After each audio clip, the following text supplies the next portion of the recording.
but now I had questions about my family that only the house knew the answers to.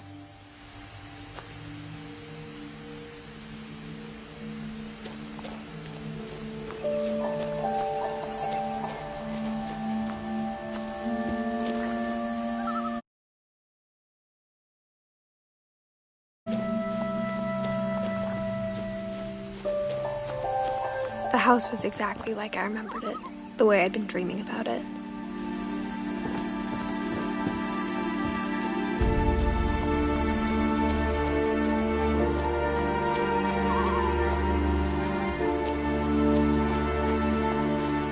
I asked Edie once about the dragon in the pond.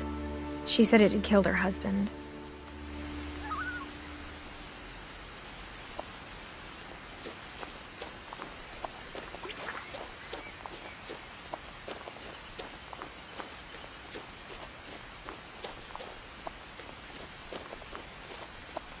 As a child, the house made me uncomfortable in a way I couldn't put into words. Now, as a 17-year-old, I knew exactly what those words were. I was afraid of the house.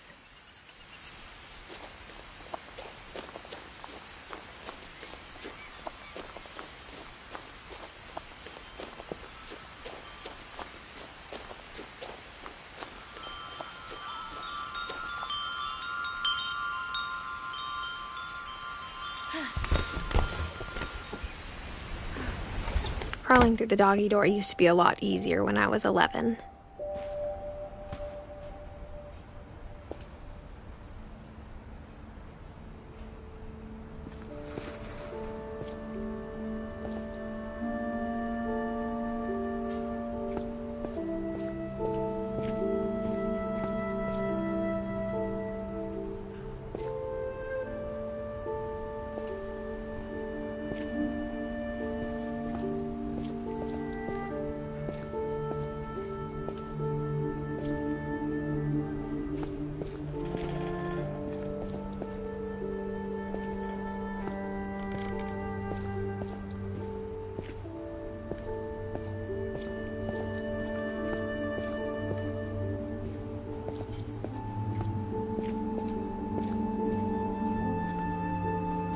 The power had been turned off the night we left.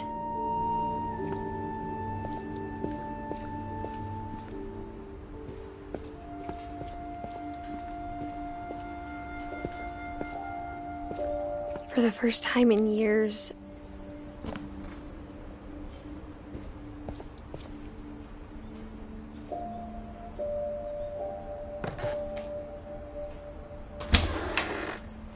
I felt like I was home.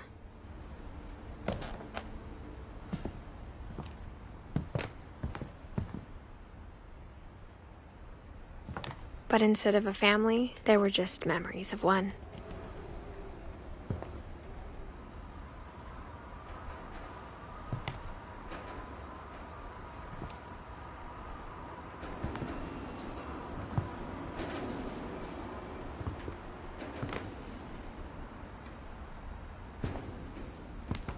Like how only one restaurant would deliver to our house, so we had Chinese a lot.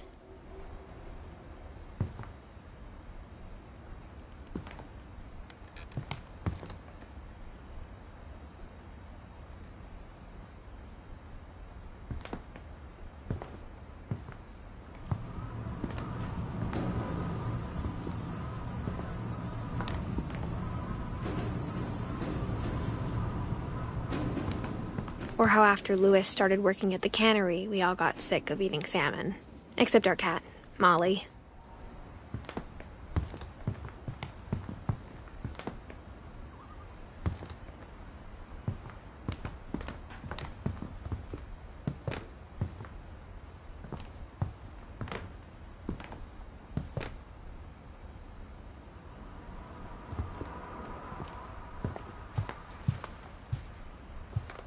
The table was still a wreck from the night we left.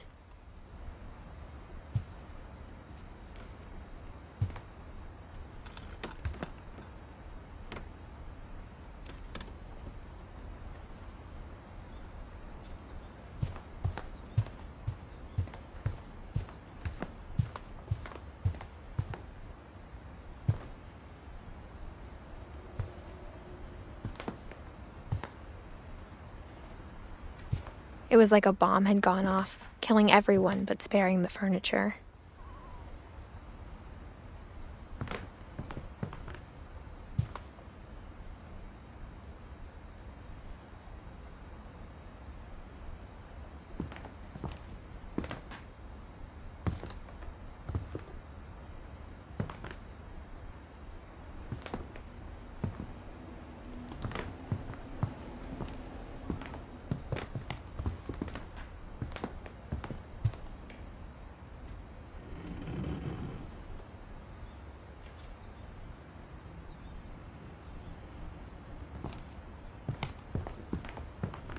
My mom was the only one of us who could imagine Great-Grandma Edie living in a nursing home.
Nothing in the house looked abnormal. There was just too much of it, like a smile with too many teeth.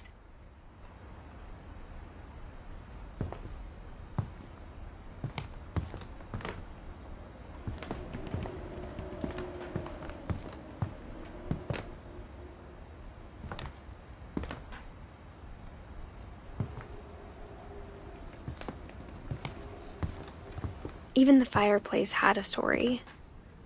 Edie told me the bricks came from the original house, after it sank.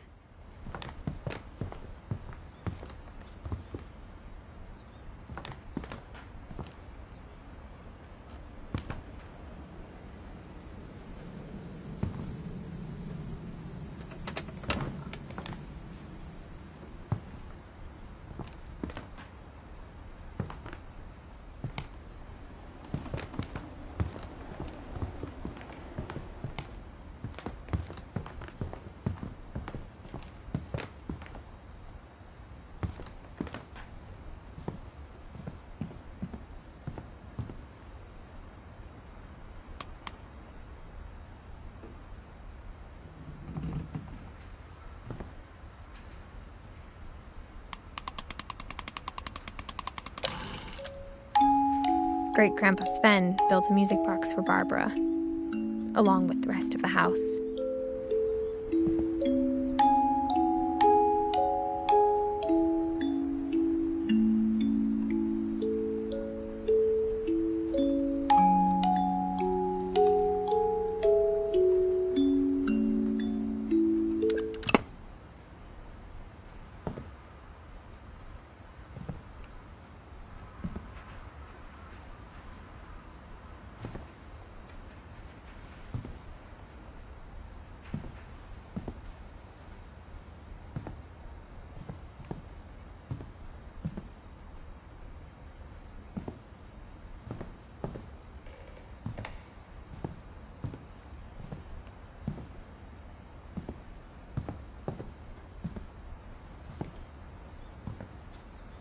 My mom wasn't much of an optimist, but she never stopped believing that my brother Milton was alive.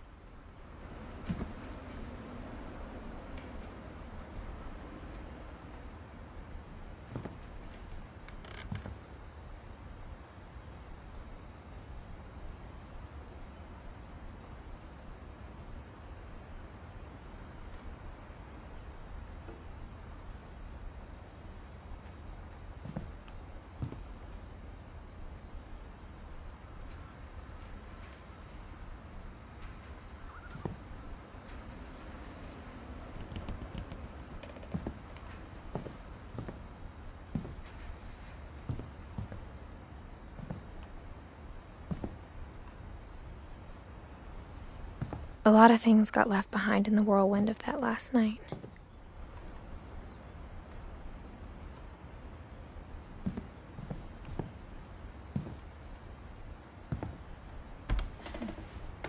Edie told me once that every Finch who ever lived is buried somewhere in the library.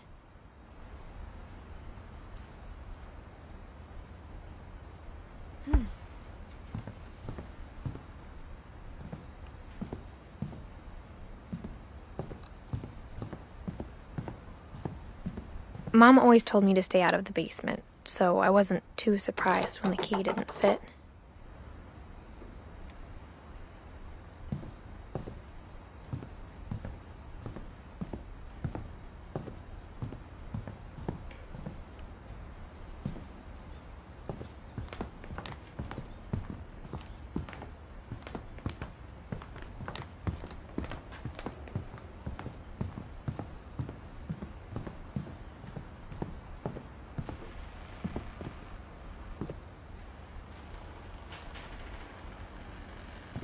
After Milton disappeared, Mom sealed up all the bedrooms.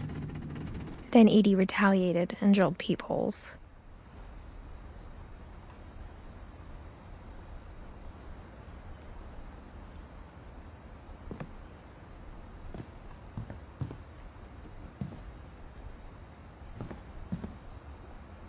I spent a lot of time playing in Great Uncle Walter's room.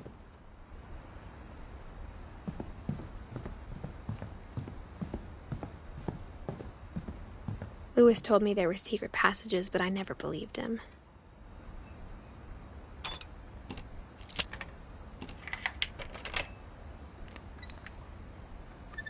Turns out, my mom was really good at keeping secrets.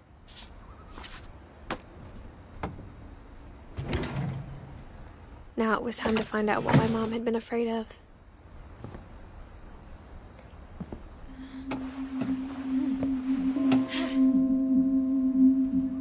Reading this, maybe it sounds like I had a plan.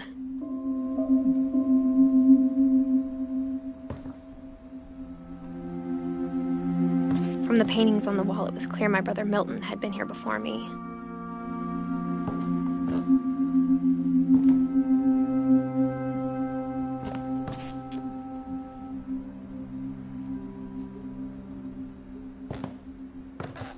But I had no idea what was behind that door.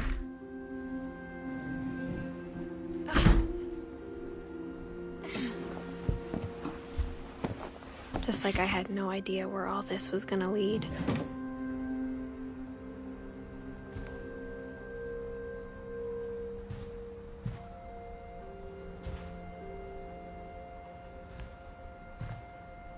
I grew up looking at Molly's room through the peephole. Molly's gerbil had a tiny bedroom with its own even tinier gerbil cage.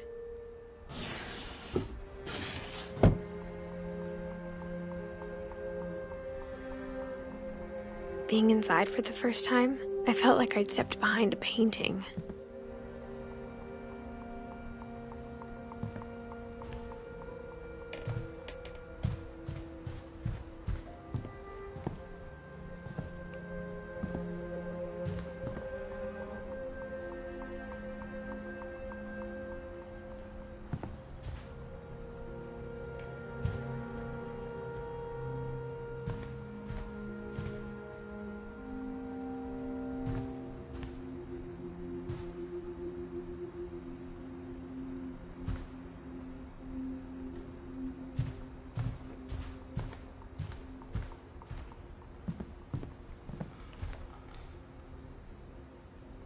I got the sense Edie had spent a lot of time here before my mom sealed the doors.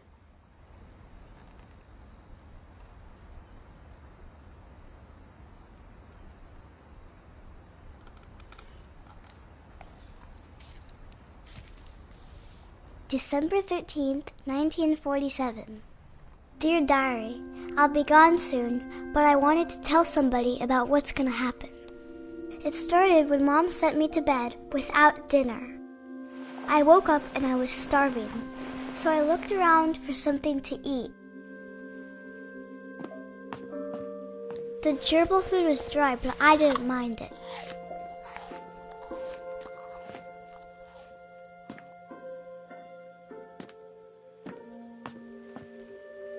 My Halloween candy was all gone.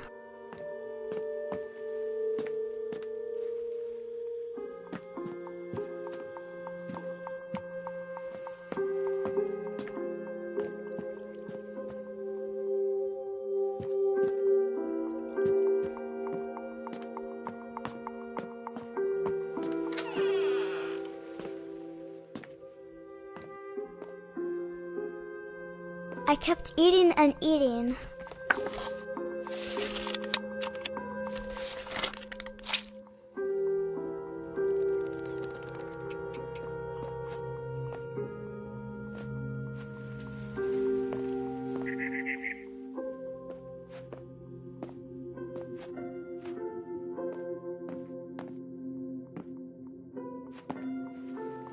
I ate a lot of things that night.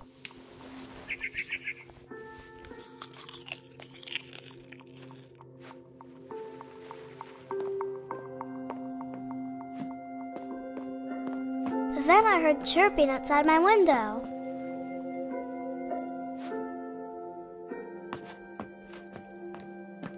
It was a barn swallow going back to her nest. I reached out for her.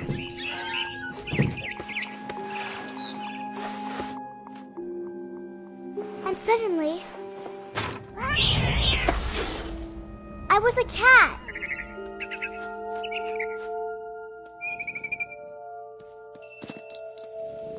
I tried to be quiet, but the bird was really scared.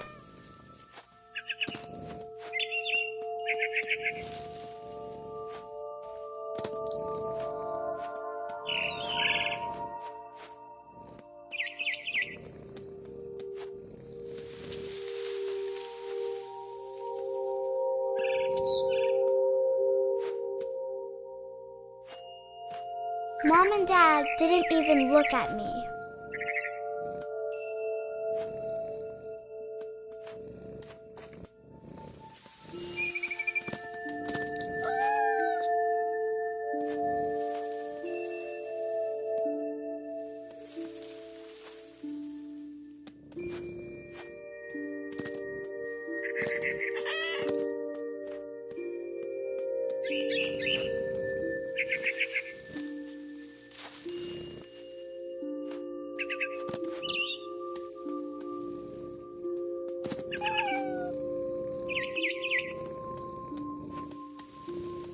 The babies were all gone.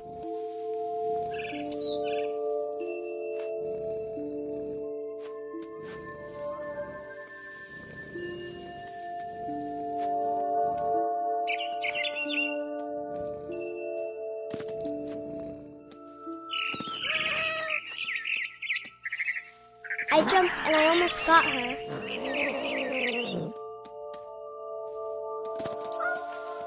I could tell she was getting really tired. Now I was up in the big tree. I promised Dad I wouldn't climb it anymore. All I cared about was eating that mama bird. I gobbled her up. And suddenly, I was an owl. First, all I heard was the wind. Then I heard little teeth nibbling in the grass.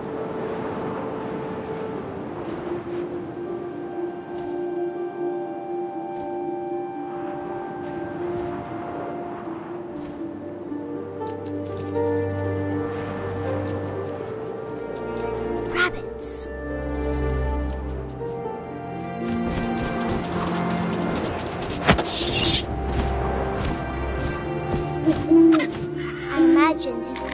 looking up and seeing mine through my talons.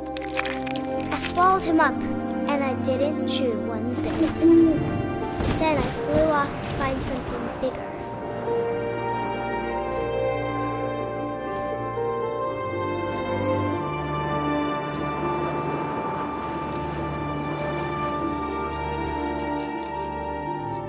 A mama rabbit.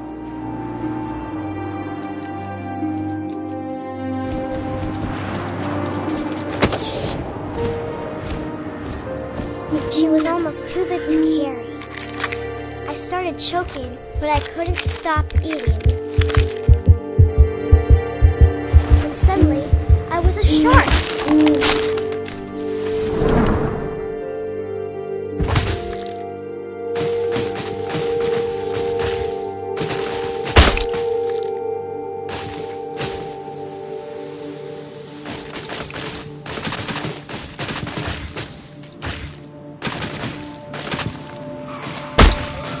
I rolled off a cliff and into the ocean.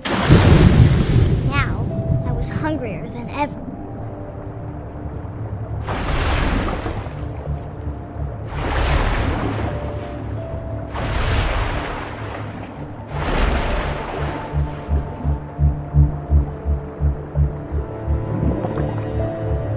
I wanted fat, juicy seals.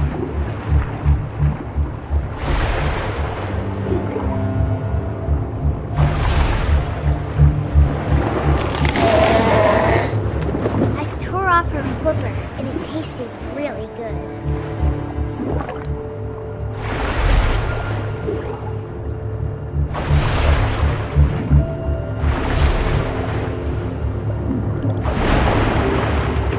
I grabbed on tight. When I was so hungry, I jumped out of the water.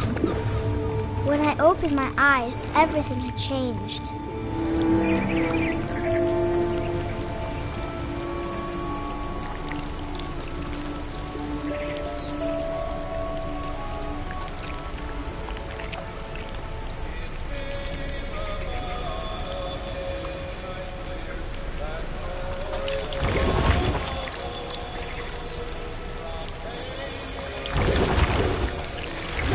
Now I was a monster, and I smelled people everywhere.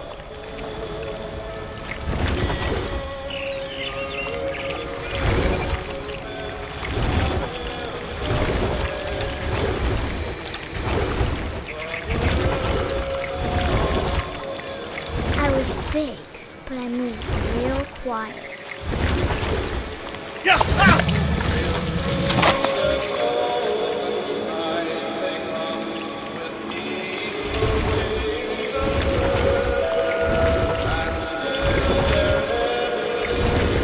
I wanted to stop, but also I didn't.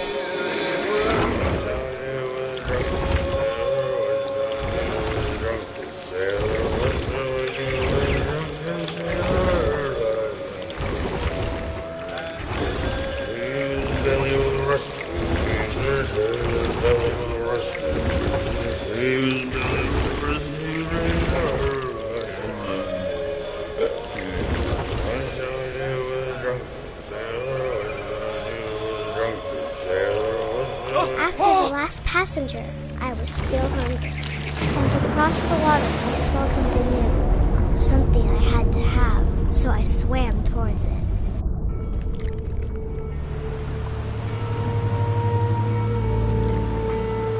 I slithered onto the sand, and the good smell went into an old pipe.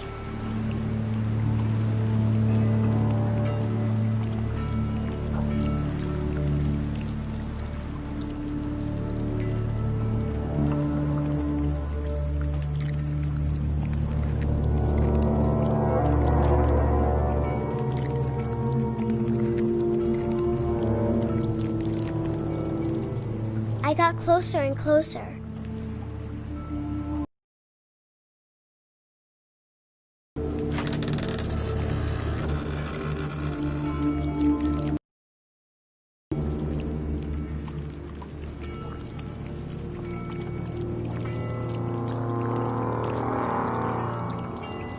All of my stomach started growling. And suddenly, I was being fall asleep. But it's not going to wait much longer. It needs to be, and we both know I will be delicious.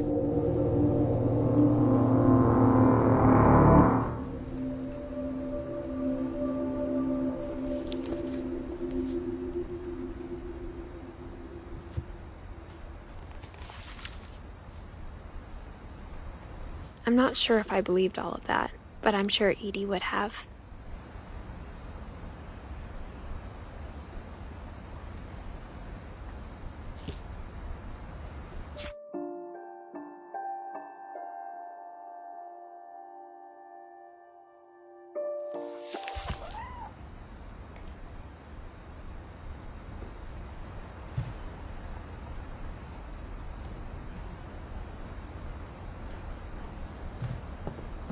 I can't describe it, but I felt like some part of Molly was still here.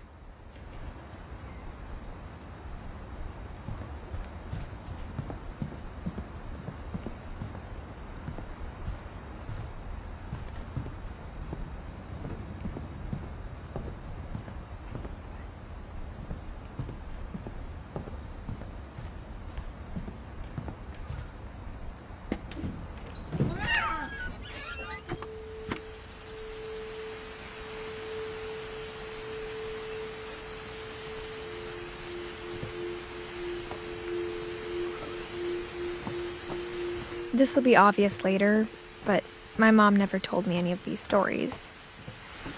Edie would have, but Mom didn't like bringing up the past. Though, when we adopted a stray kitten, she was the one who named it Molly. I spent a lot of time in Great-Grandma Edie's room.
Edie knit me a new pair of gloves every year, just in time to replace the old ones.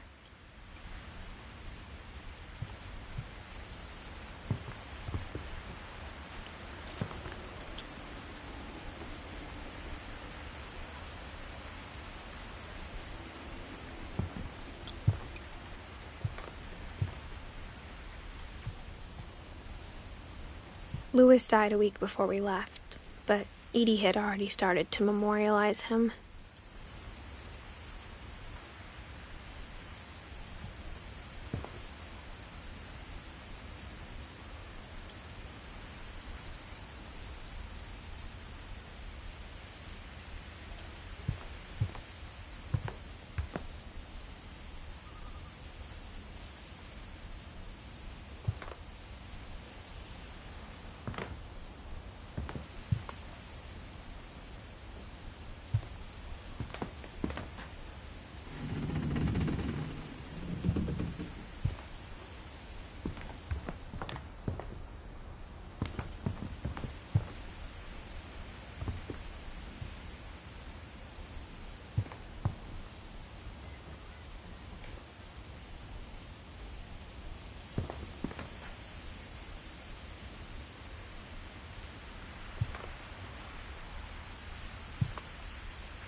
Edie gave a big interview about a mole man living under the Finch house. My mom was furious.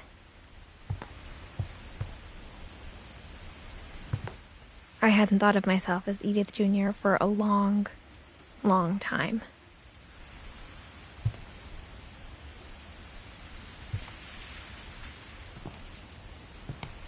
When Edie told people Sven was killed by a dragon, she could also have said he was building a dragon-shaped slide that collapsed. She could have, but she didn't.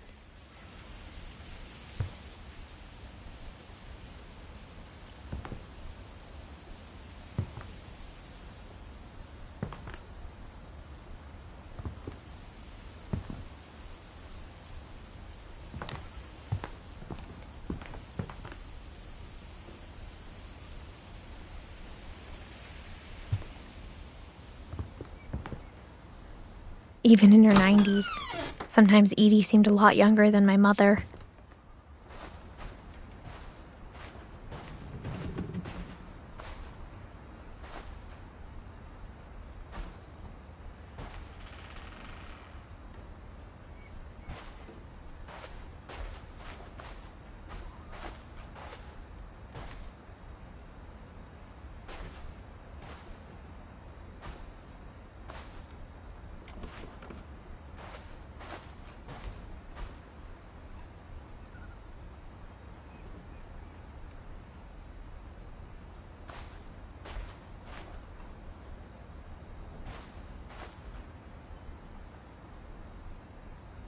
The only trace Grandpa Sam's first wife, Kay, left on the house was the pink bathroom.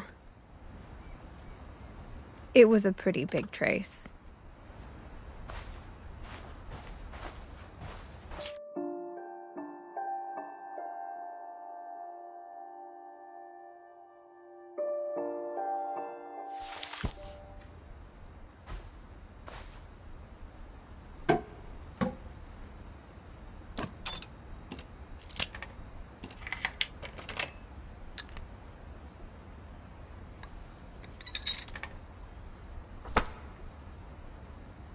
There's a secret in this bathroom.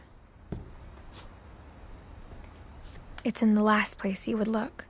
It isn't in the cupboard.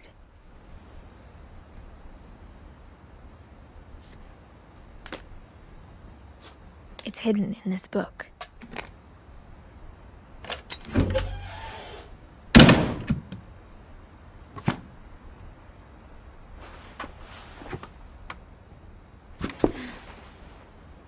Sven gave Sam an old camera he'd refurbished. He never put it down.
I knew Grandpa Sam had a twin, and that he never talked about him.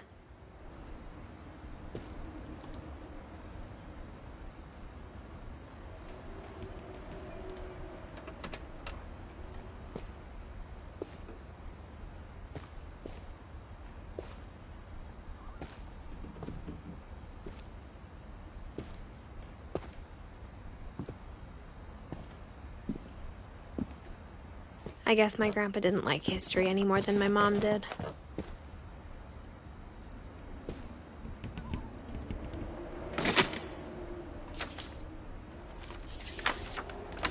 How I Want to Remember My Brother by Sam Finch.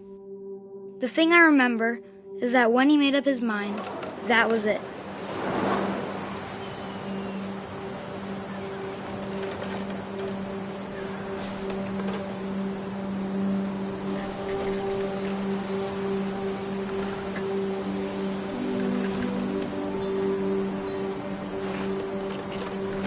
My brother said he'd die before he ate another mushroom, and he did. At Barbara's funeral, we swore we'd never be afraid again, and he wasn't. I think Calvin always wanted to fly. Sam! Calvin! Dinner's ready! Coming! But that day, he finally made up his mind to do it. I told him going around was impossible.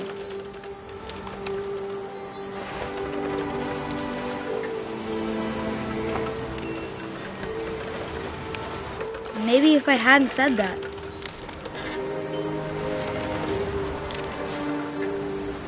Calvin! I'm not gonna tell you again! Maybe if the wind hadn't picked up, then maybe he'd still be here. But I doubt it. I think he'd already made up his mind. That's what I want to remember about my brother.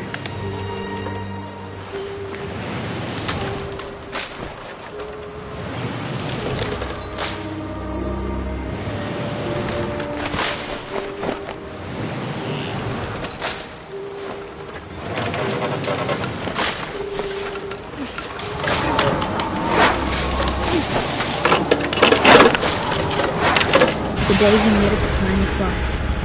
And he did.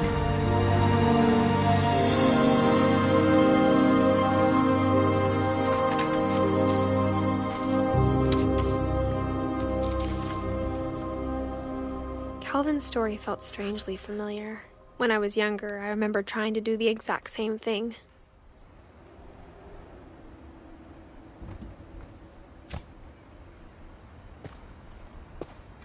After the funeral, Edie roped off Calvin's half of the room.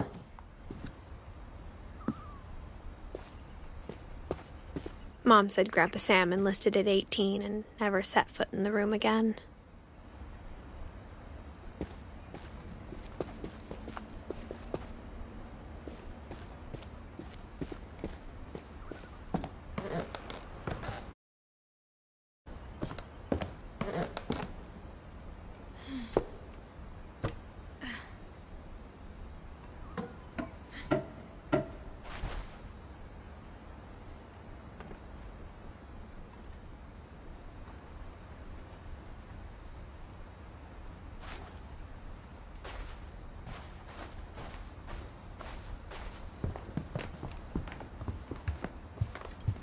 Her room was like a museum.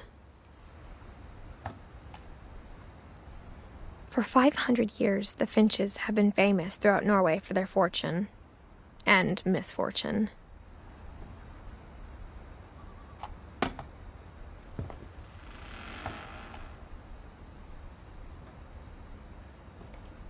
Odin Finch buries the latest victims of the family curse, his wife Ingeborg and their newborn son, Johan.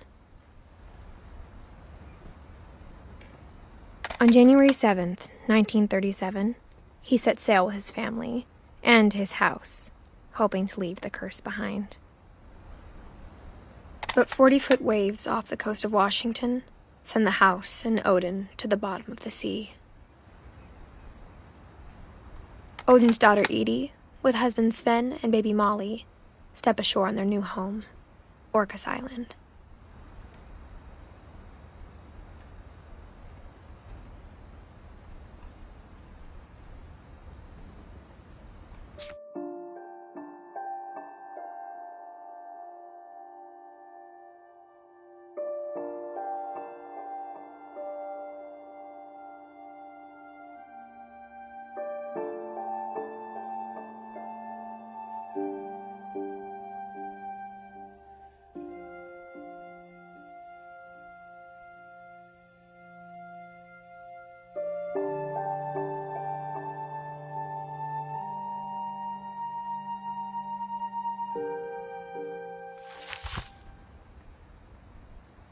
Odin Finch is the first to be buried in the new family cemetery.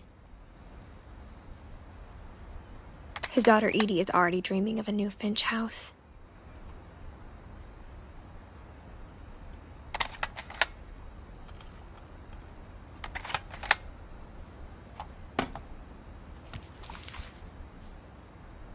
Whatever's wrong with this family, it goes back a long ways.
The passages were a pretty tight fit.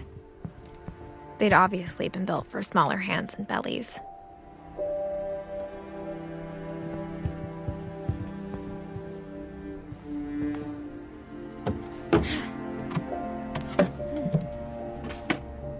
Growing up, I always thought of Barbara as a child star.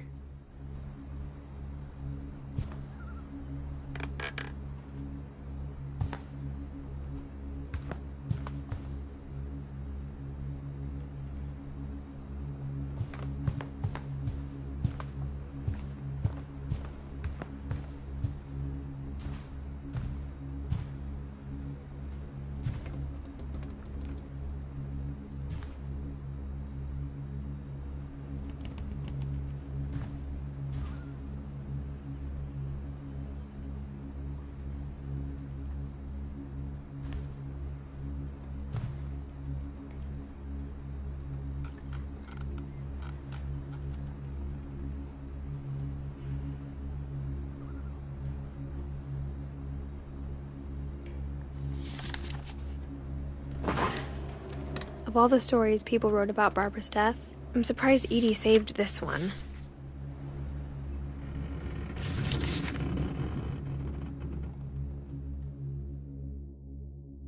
Old Jack here with another ghastly tale inspired by America's most unfortunate family. I'm calling it The Surprise Ending of Barbara Finch. As a child star, Barbara was famous for her scream. Now at 16, she was all washed up, a has-been. But in a lucky break, she'd been asked to perform her signature scream at a local convention for monster movie fans. It was just the boost her career needed. Unfortunately, her scream hadn't aged well. Getting better. I think you just need the right motivation. Her biggest fan and current boyfriend, Rick, was about to demonstrate when... Now that was a great scream. It was Barbara's father, Sven. He'd slipped into a table saw and had to be rushed to the emergency room. So Barbara got stuck babysitting her youngest brother, Walter. Her convention comeback was cancelled. Okay, I'm hearing frustration, but I'm not hearing terror. What if I tried... A gang of hoodlums in Halloween masks have been terrorizing Orcas Island tonight. Police are urging residents to... That came from the basement. You're right! Also, I loved your delivery on that. Why is your basement door locked? Because my dad likes making puzzles and secret passages. There's a key hidden in the music box. The secret is to keep winding and winding until finally the key pops out. Thanks, babe. I'll be back in a sec. 20 minutes later, Rick hadn't returned. So Barbara went to look for him, right on cue. She reached for the music box. And as she wound the key, she listened for Rick, but the house was silent.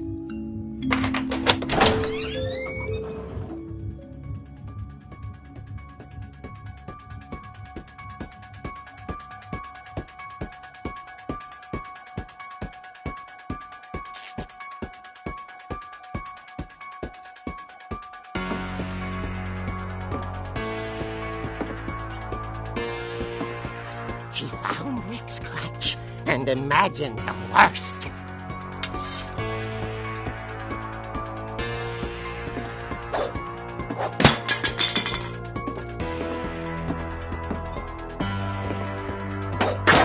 The gang's leader is the infamous Hookman killer, Dr. Carl Hamill, who impaled and then ate his family 10 years ago tonight.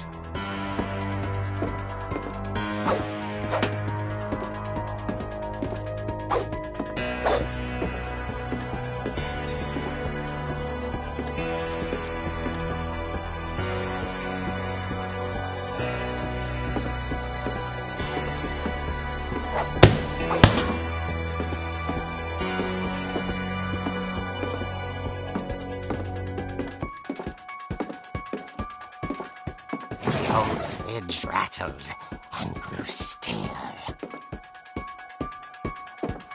Oh dear! Oh! Rick? Barb, relax. I was just trying to scare you to help you find your scream. Well, I'm not scared, Rick. I'm furious. Then act furious. All I'm getting from you now is that you're hurt and confused and you... She threw him out, but she kept a little something to remember him by. Barb, have you seen my other crutch? And she was still holding it when she fell asleep watching the late picture show. Hours later... Barbara! Walter, what's going on up there? Ah! Okay, I'm coming up, but if this is a trick, you're dead, Walter.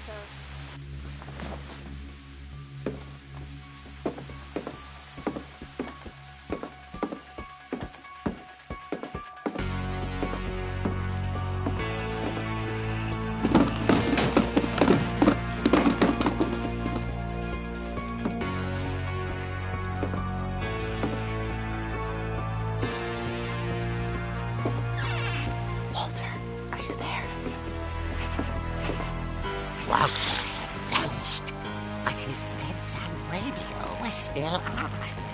Orcas Island police describe the man as 6 feet tall, with a steel hook for a hand. Residents are urged to lock all doors and windows and notify the police of any suspicious activity. Barbara turned, saw the hook man, and was speechless. He was quite smashing.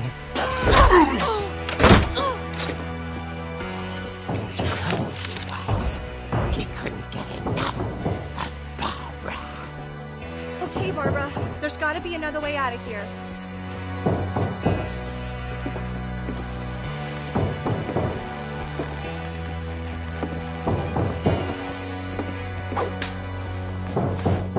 That night, she played her part beautifully.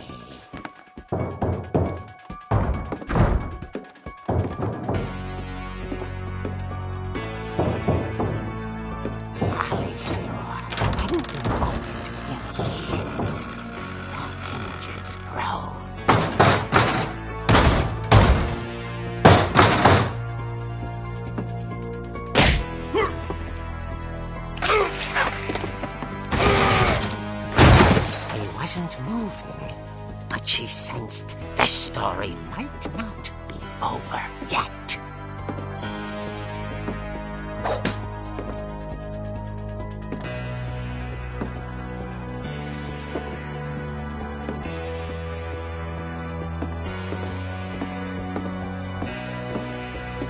The hookman had vanished.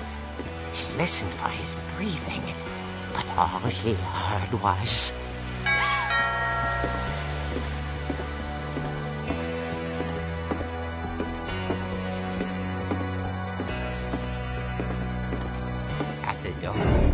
She heard whispering. It was coming from inside the house.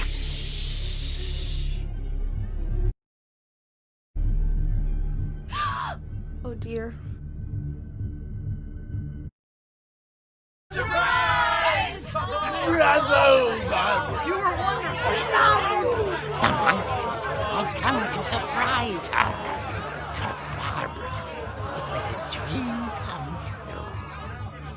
Then she saw what kind of monsters they were, and she realized what was about to happen. She was going to be famous. And with her final breath, Barbara Finch gave the performance of her life.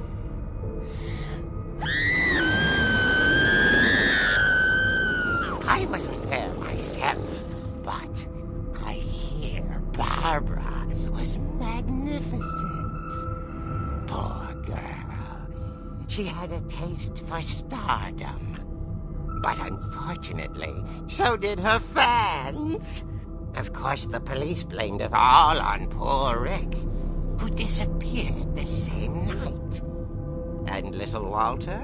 hiding under his bed the whole time. He took it all pretty hard, but that's another story.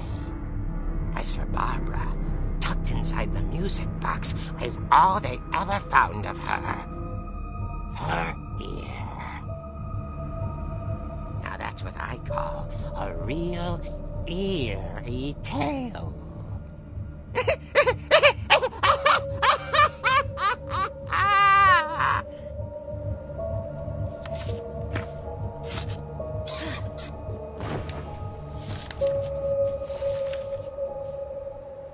Edie told me all Barbara wanted was to be remembered, as absurd as that comic was.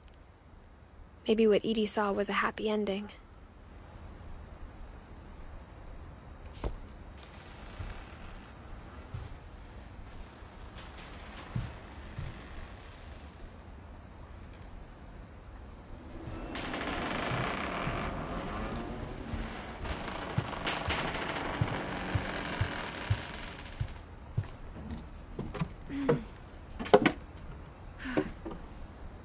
I guess now I know why Mom didn't like me playing with the music box.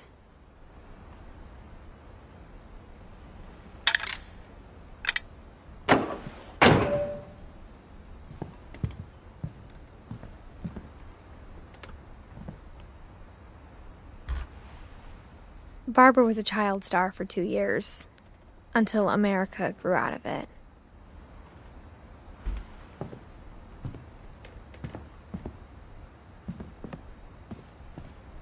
Whenever people ask me about my family, the first thing they always want to know about is Barbara.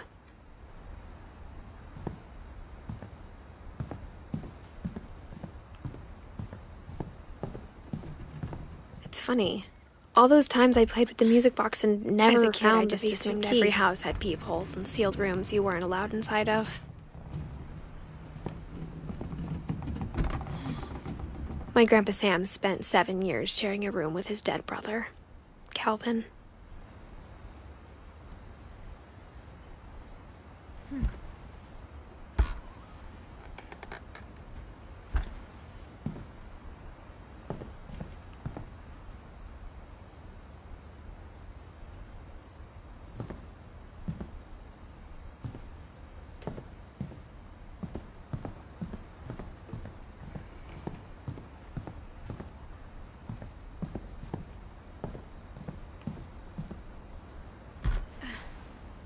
Molly always seemed like a girl I could imagine being friends with, if she hadn't died in 1947.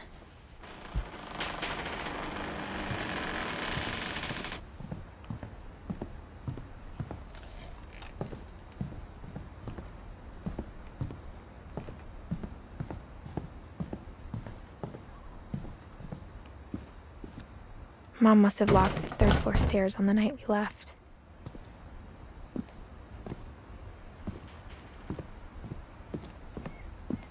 I wonder if that comic was right about there being a key inside the music box near the basement.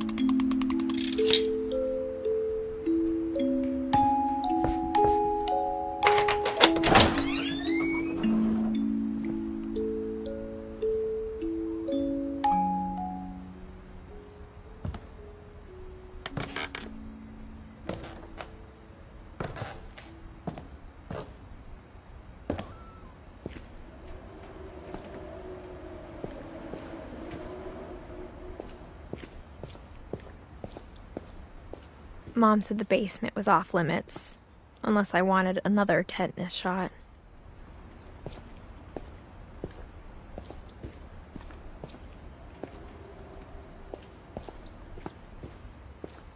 I saw Edie sneak down to the basement once, carrying packages.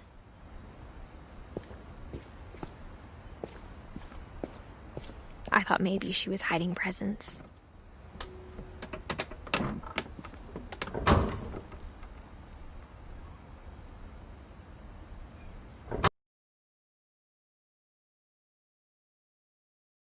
lot more than that.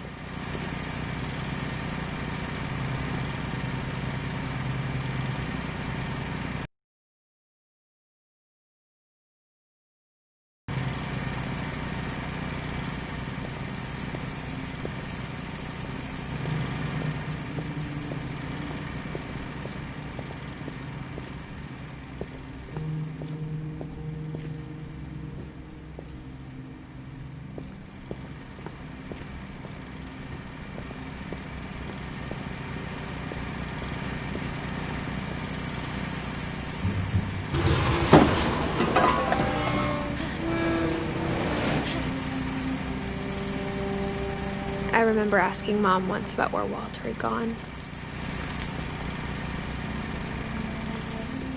She said after Barbara died, he got as far away as he could.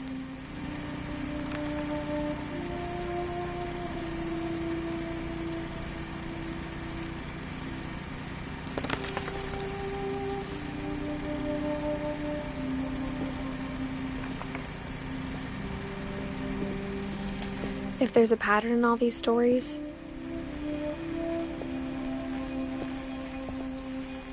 I think it's that none of us has gotten very far.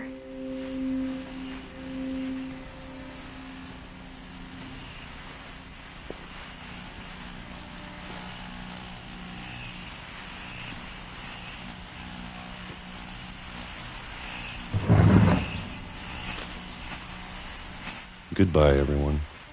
I can't believe I've been down here for 30 years. On that first day, after the shaking started, I didn't think I'd survive a week.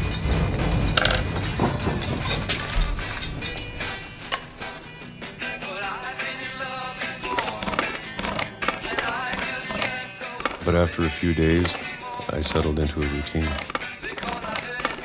That's what kept me sane. Having a schedule, living for today. I always expected to be dead tomorrow. But if you wait long enough, you get used to anything.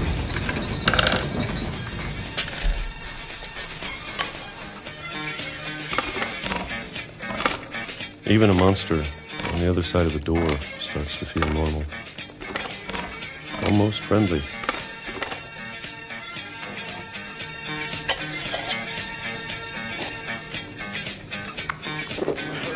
And then one day, everything just stopped. Whatever that thing was, it was gone. Maybe it got tired of waiting. Or maybe I just got tired of being afraid.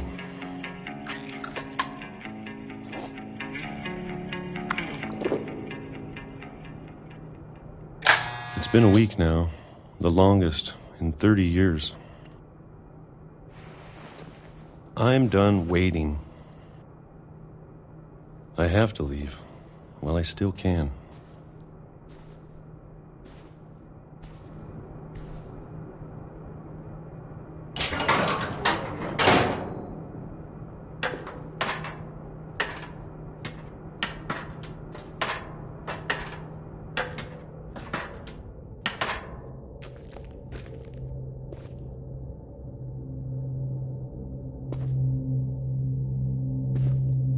I know it's out there, somewhere. Whatever killed Barbara and Molly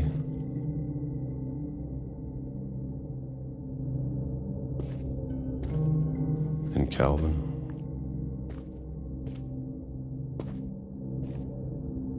Maybe this is all a mistake.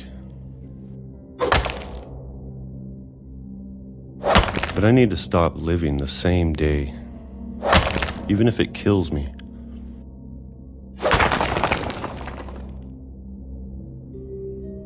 Whatever's out there, I want you to know I'm ready for it. I'm going to appreciate all of it, especially the food. I don't mind if I only have a year left.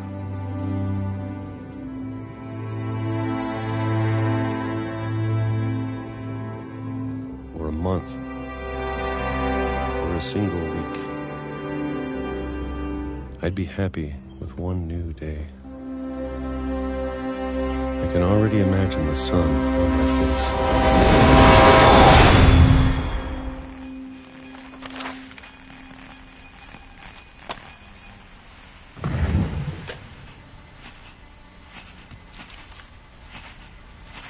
Walter died when I was 6.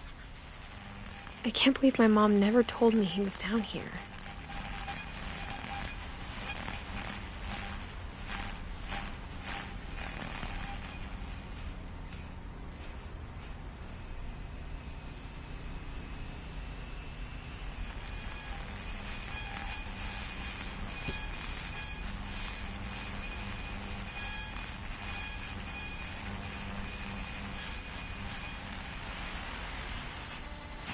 I'm sure my mom was trying to protect me.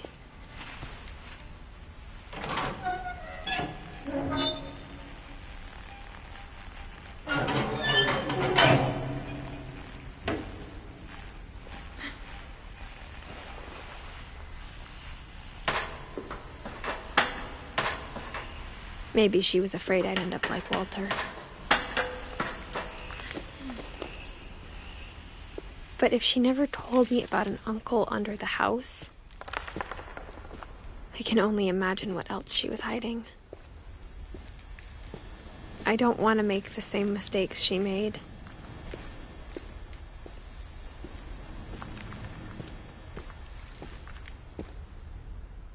Trying to bury something that's still alive.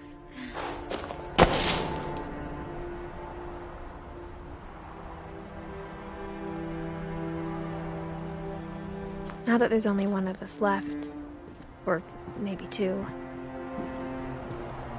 I thought it was time I heard the stories for myself and found out what happened to everyone else.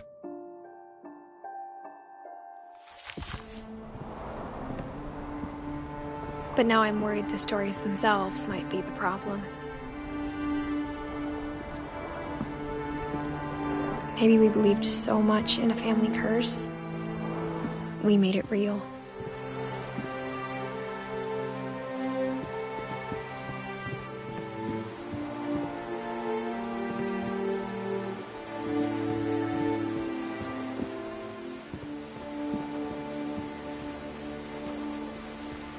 I don't know if I should even be writing this.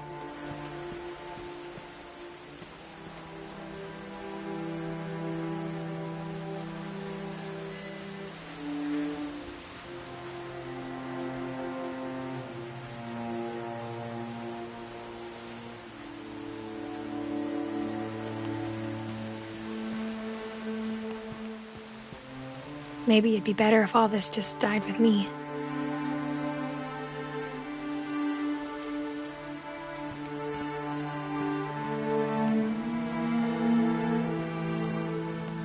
But I thought you should know about your family.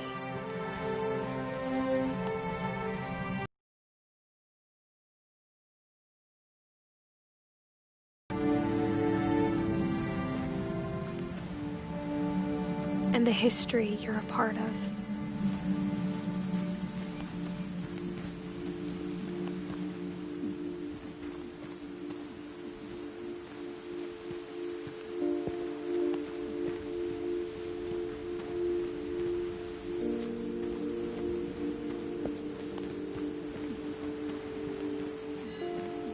Though to be honest, I feel as lost as you probably do right now.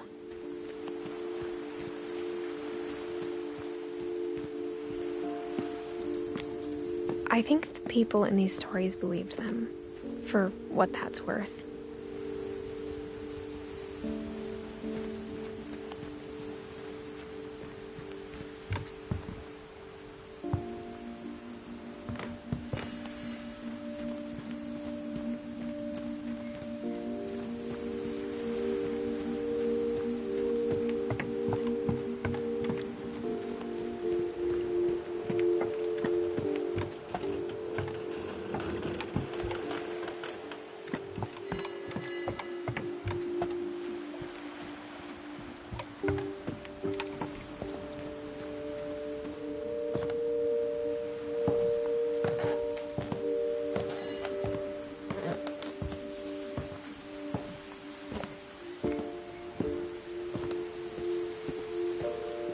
when you look at the house, that history of imagination and stubbornness and madness, any of it seems possible.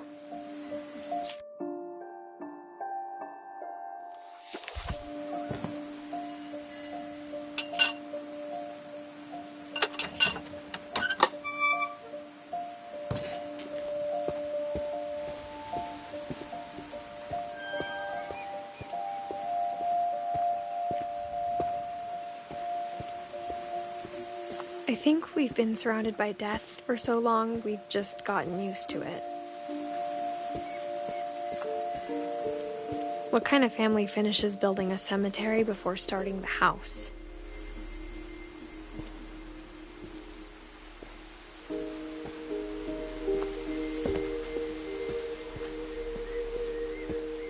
It's embarrassing for me to admit this, but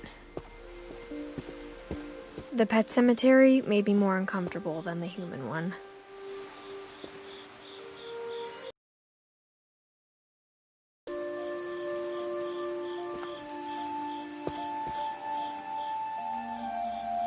Three of the gerbils are mine, and 2 had been my fault.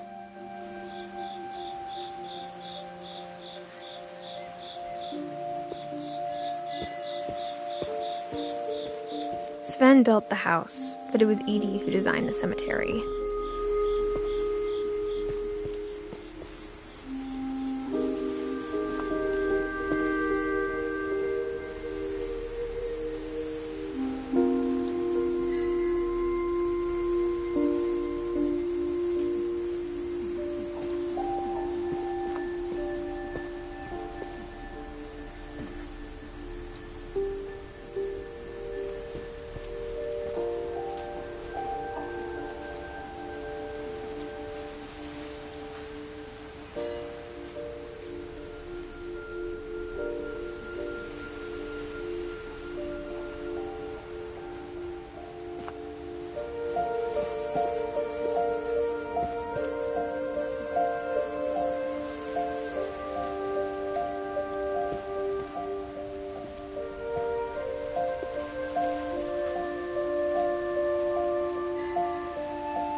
I'm sure Odin's monument had been Edie's idea. My mom was always trying to move on, but for Edie, the past never went away.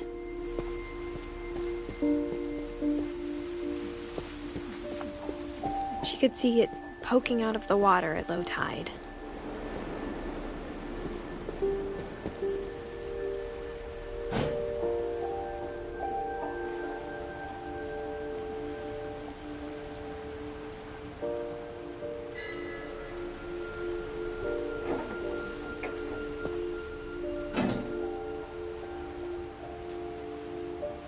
Edie said she dreamed about the old house every night.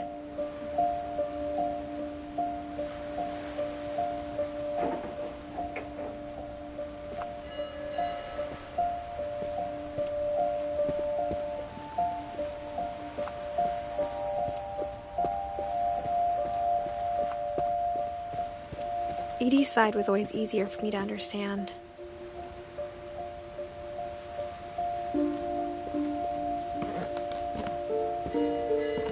But the older I get, the more I can see where my mom was coming from.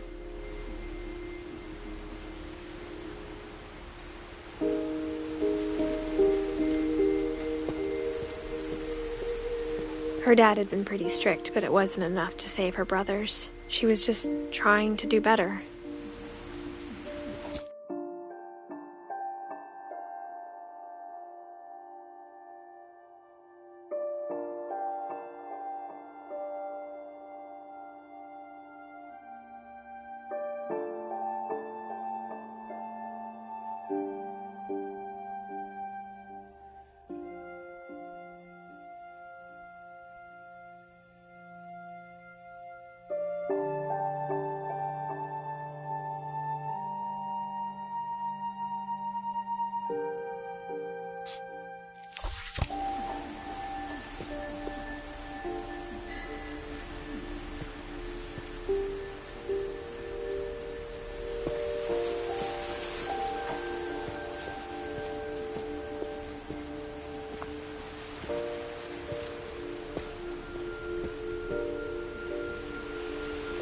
She lost 2 of her brothers, just like I did. I get why she tried so hard to protect us. We never found Milton's body, so my mom insisted we were putting up a monument, not a tombstone.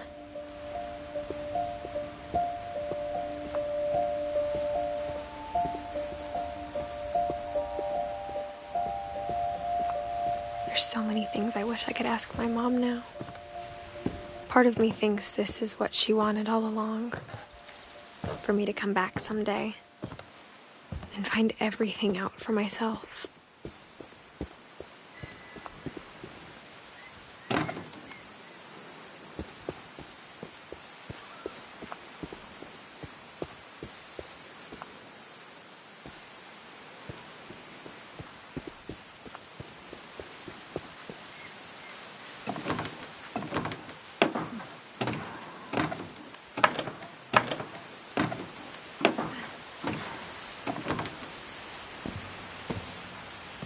But looking back on it now, if she told me there was going to be so much climbing, I never would have come when I was 22 weeks pregnant.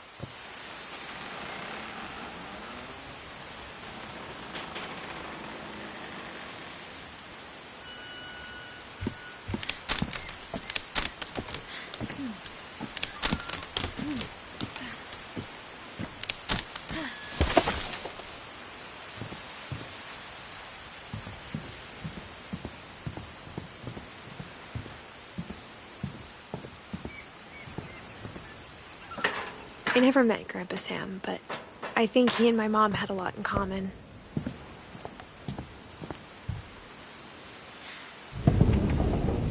They were both pretty intense.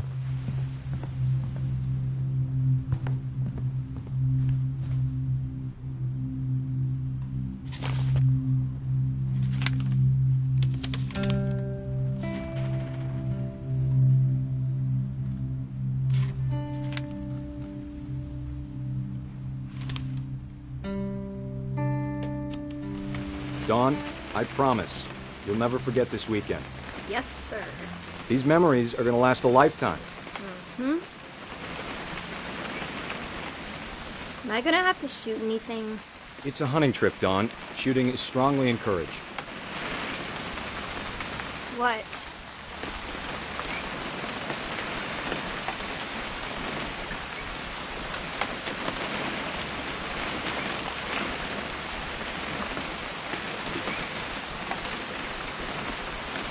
It's too early, Dad. Shouldn't we be leaving? Just want to get a shot of you, Dawn, then we can take off. Perfect. It's gonna rain the whole weekend, isn't it? I will never forget this weekend, Dad. That's the spirit. Okay, got it. I'm gonna take some pictures, okay? Just be careful. That camera's older than you are. Aw. Definitely should not have drunk all that coffee. Hey! That's a keeper. I'm just saying, I'm not always gonna be here, Dawn. You'll need to remember this stuff, if you want to survive. I'll be fine, Dad. You know who else thought he was gonna be fine? Some guy who died. Dawn, I'm being serious. I know, Dad. You're always serious. Doesn't being out here make you want to chill out? Well, to tell you the truth, I haven't been out here in 20 years. Dad! Good eyes, Dawn. Before you take the shot, let me get a picture of you. Dad, Let me get behind you. do I have to do this? Dawn, you don't have to do anything. But if you want to survive, you'll need to be strong. Great shot, Dawn!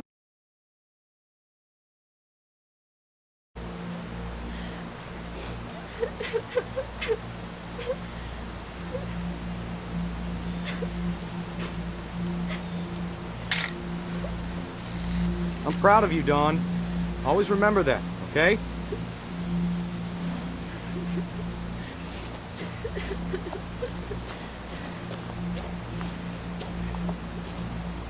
Sorry, Don, just gotta reset the timer.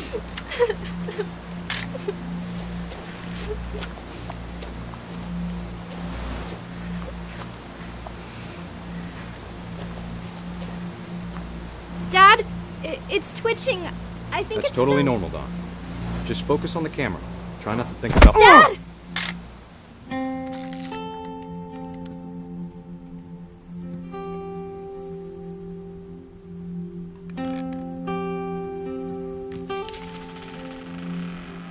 Of all these stories, that's the one I wish most that my mom had told me.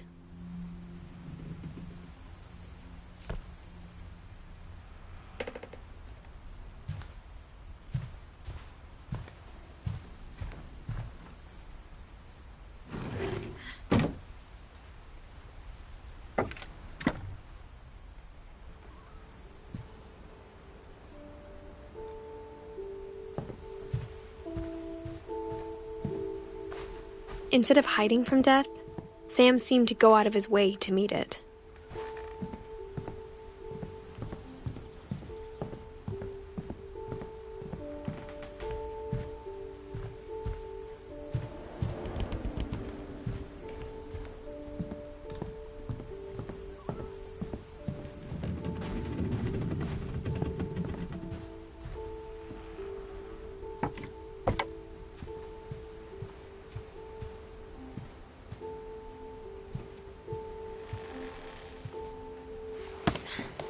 After Sam died, my mom and Edie got really close.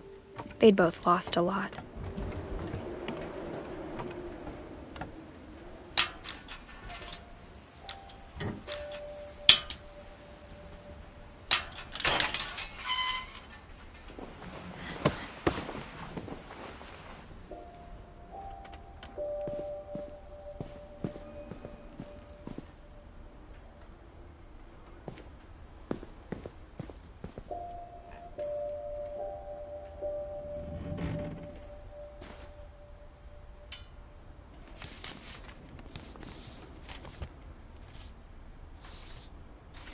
Dear Kay, do you remember the way Gregory used to laugh when he thought he was alone? Like something funny was happening, but only he could see it.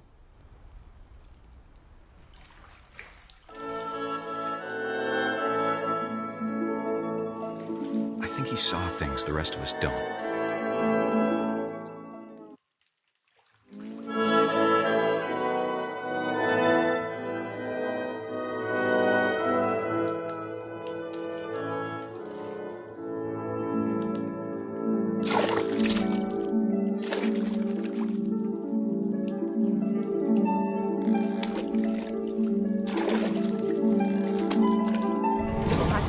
Gregory, it's time to...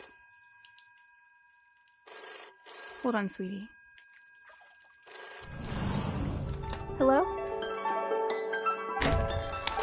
Sam, I told you I don't want to talk right now. I wonder what he saw.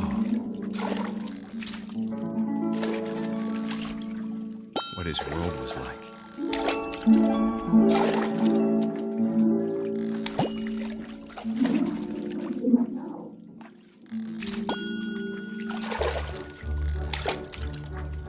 Reminded me so much of Calvin. Lost in his imagination. Whatever it was he saw, it sure made him happy.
I know how silly it sounds.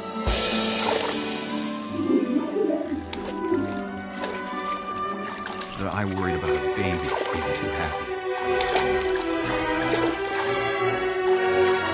But I could feel him slipping away. Sorry about that, Gregory. I know you did everything you could. Maybe if I hadn't called that night. Damn it. Hold on, I don't want Gregory to hear this.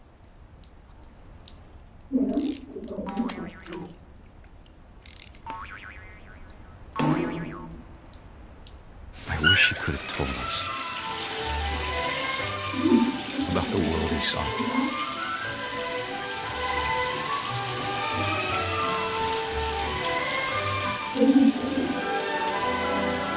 There's so much I don't understand about Gregory,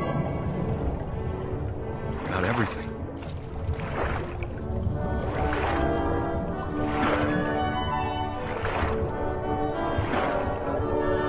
But I know what happened wasn't your fault.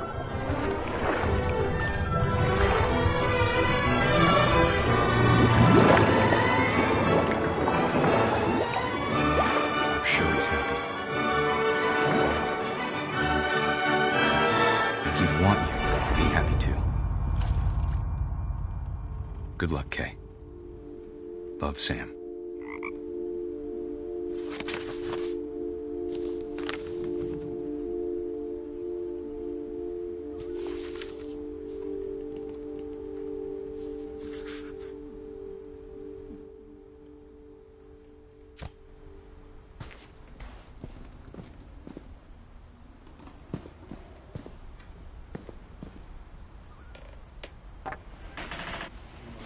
A poem for said the wedding was a bad idea. Our father never hit us kids, at least not very hard, before the day my brother said with teenage disregard that he'd be dead before he'd see a wedding in our yard.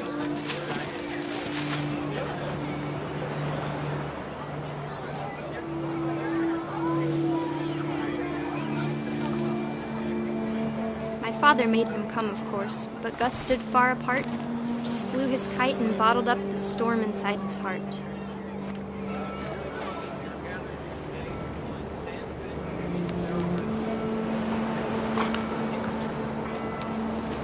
I tried to talk him out of it, but though he'd never met her, "We don't need a stepmom," were the words that I now pronounce you husband and wife.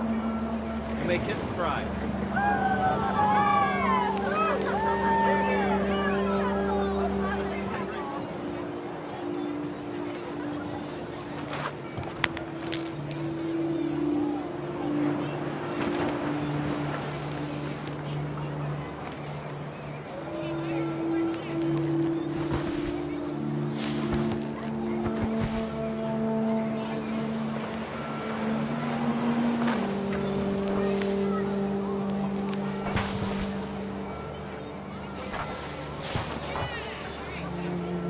When the time for photos came, Dad ordered him to come here.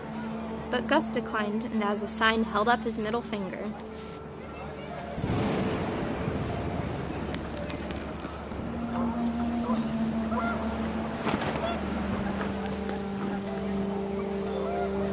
The wind picked up, and panicked geese appeared and quickly went.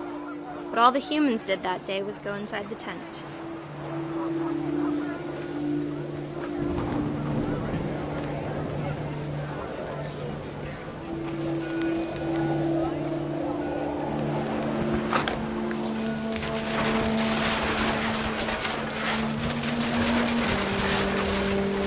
Rain came down in buckets then, but no one seemed afraid that nature might destroy the tent our dad had crudely made.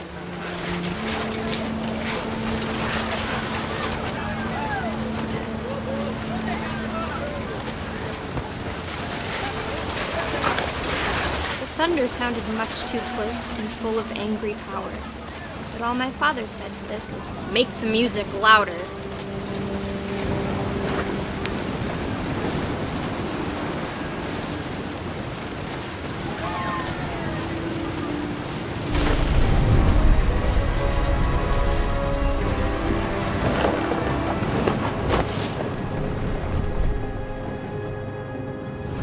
I wish that I could truly say I thought about you on that day.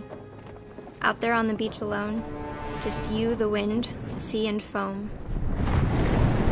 But I didn't, until we found you. I can't imagine my mom ever writing poetry, and yet...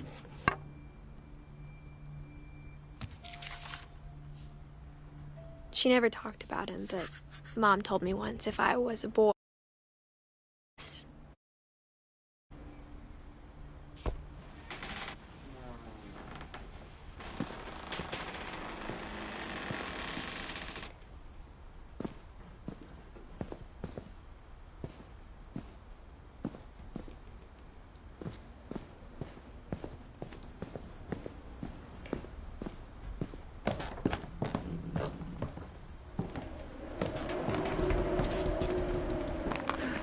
My mom moved up to the loft after her brothers died. At the time, it was as far away as she could get.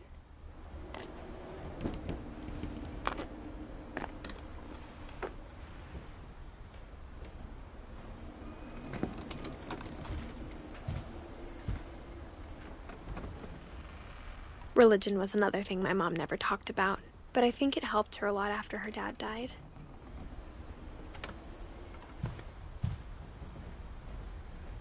She spent a summer building houses in Calcutta, where she met my dad, Sanjay.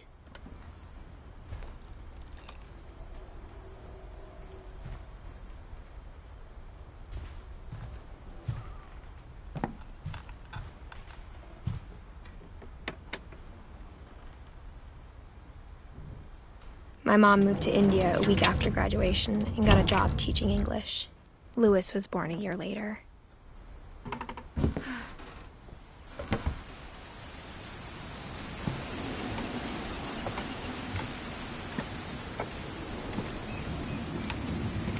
When my dad died, I don't think Mom knew where else to go.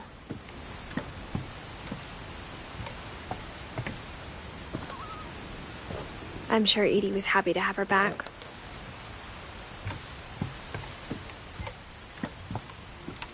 And to see kids in the house again.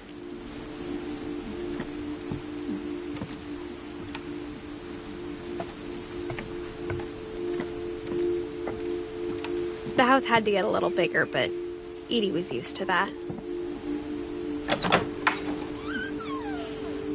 And for a while, things were good. Almost normal, but it didn't last.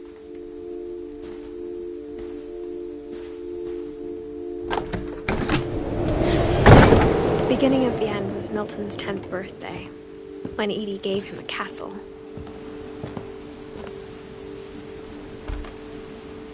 After Milton disappeared, the only thing he left behind was a room full of paintings.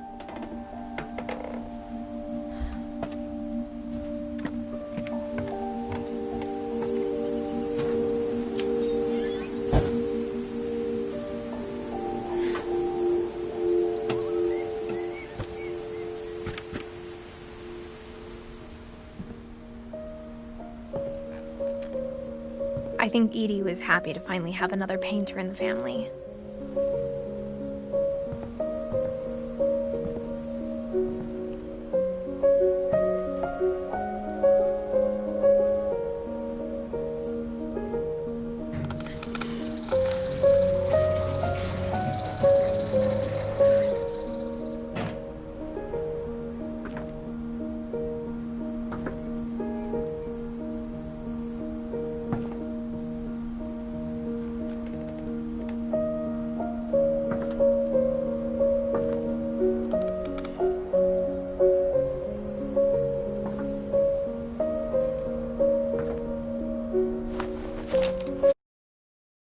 Finch in The Magic Paintbrush.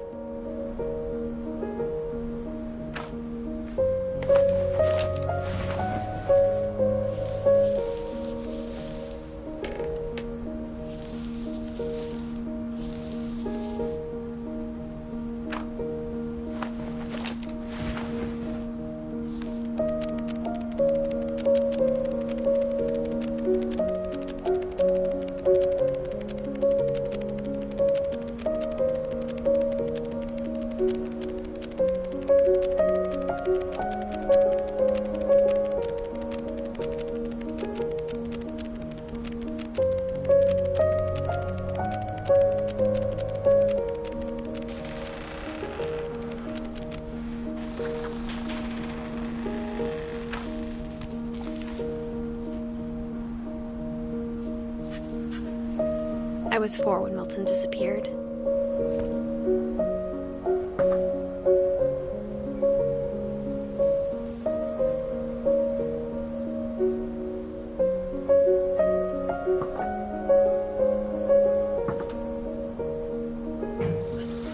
Mom spent months searching for my brother. Then she sealed the doors.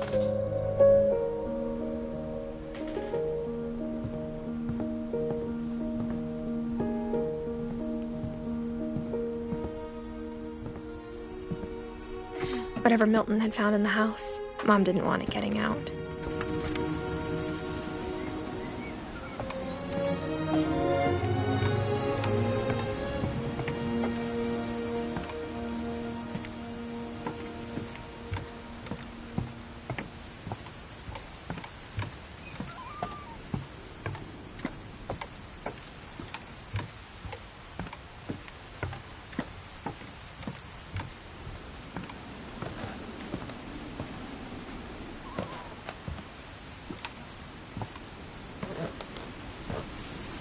Mom definitely blamed Edie, but I think Louis blamed himself. After he graduated, he just spent more and more time in his room, until Mom got him a job at the cannery.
Louis's room smelled very, very familiar. That part of him lived on.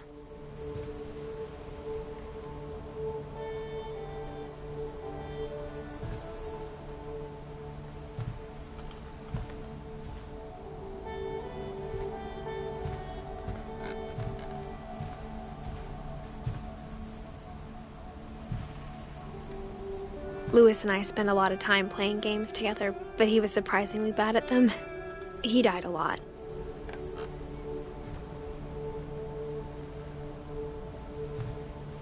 He was so proud of being Indian. I think for him, it was a way to be something other than just a Finch.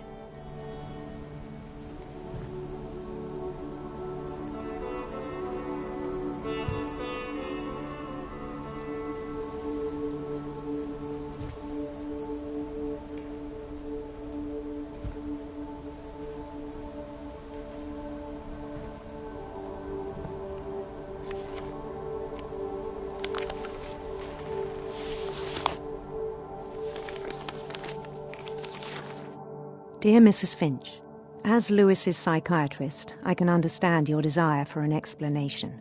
As I see it, the trouble began in January, shortly after we convinced your son to seek treatment for substance abuse.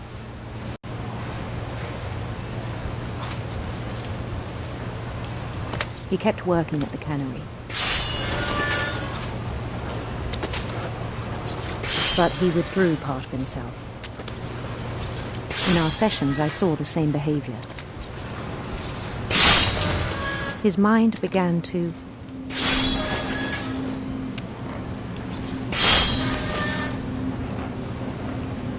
wander.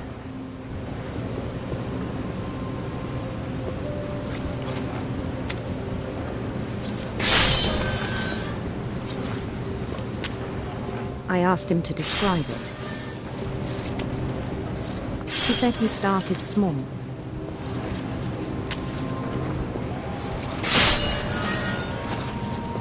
Imagining a labyrinth.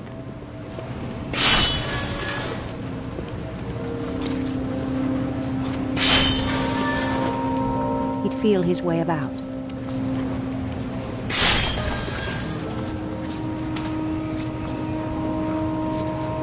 Then something moved. Bats. And toads.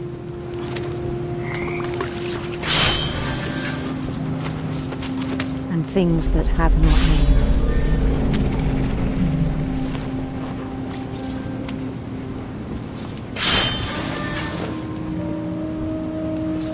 He knew it was all in his head.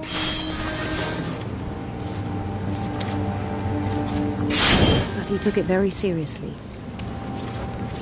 I had hoped he'd find himself.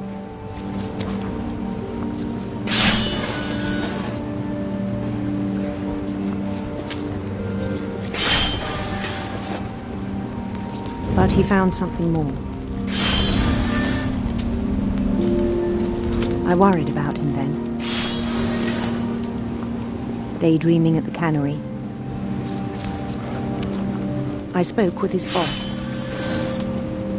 But he said Lewis had become a model employee. Methodical, tireless, focused.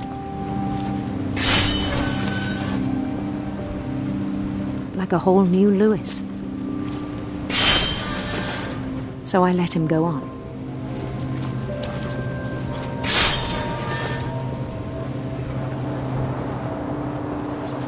I even encouraged him. It seemed very promising at first. He told me he'd made a new friend.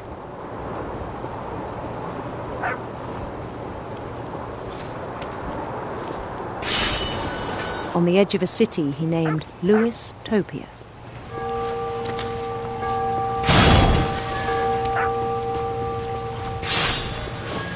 He built the city up slowly, brick by brick.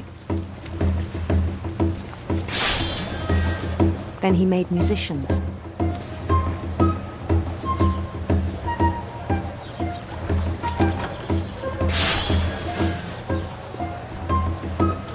And songs for them to play. He talked about starting a band. And he was always humming something.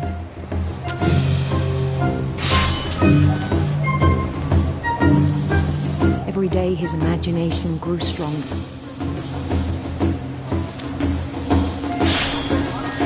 He no longer spoke at the cannery. But his chopping was as reliable as ever. Then one day it struck him that all the cheering crowds, even the stones under his feet, were all in his imagination. so he could do whatever he wished.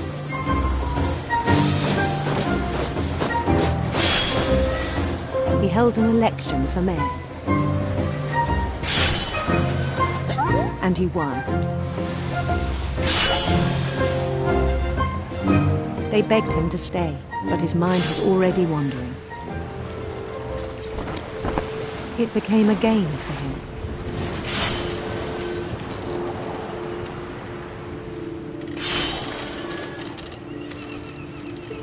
He'd conquer a city, then immediately push on.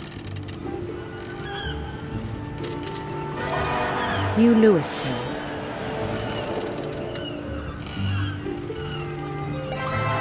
St. Louis. He started drifting away from our reality.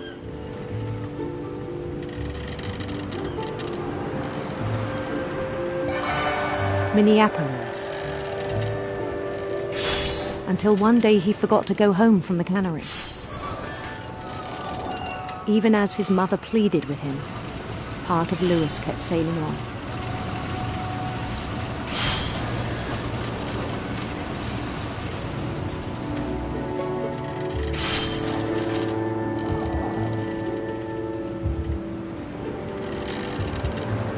In Louisburg, he heard rumors of a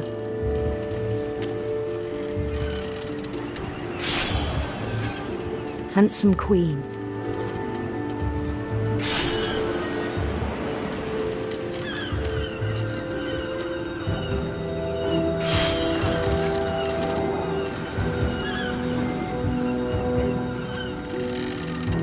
The queen was on her own quest for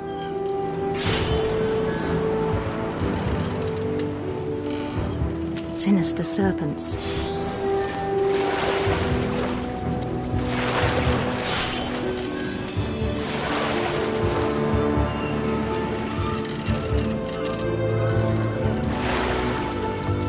He followed the sound of her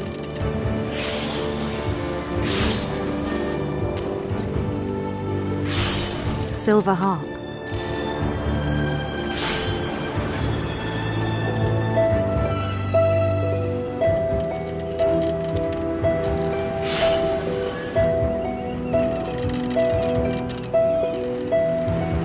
His chase led him to a golden palace east of the sun and west of the moon. Even then, his logic remained sound.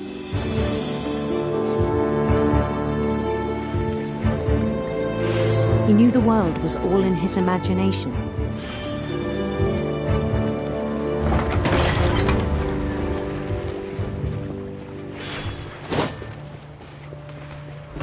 But he was so proud of having created it.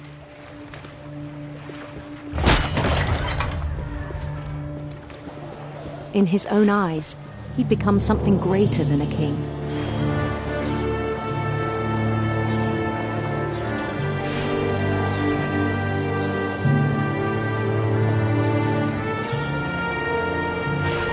For someone who'd never known success in the real world, I think it was overwhelming. And then it struck him that the real Louis was not the one chopping salmon, but the one climbing the steps of a golden palace.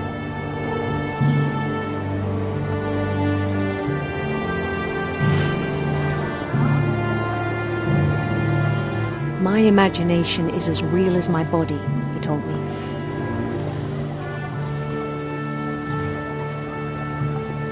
It was hard to argue with him.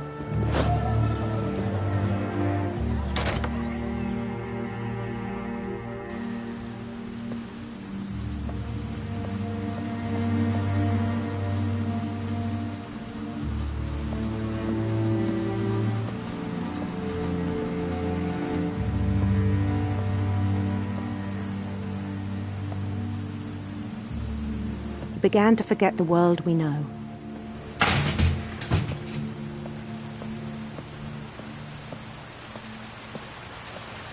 I think it pained him to remember Louis, the cannery worker.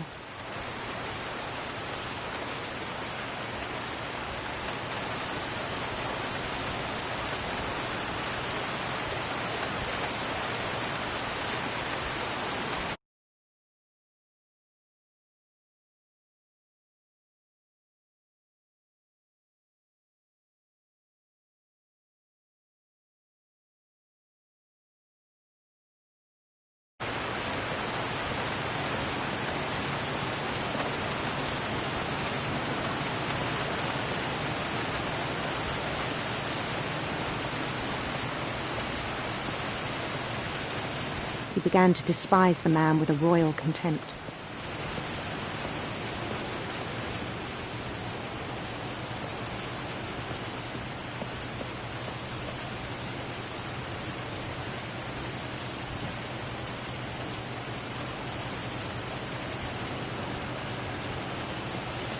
I still thought I could save him.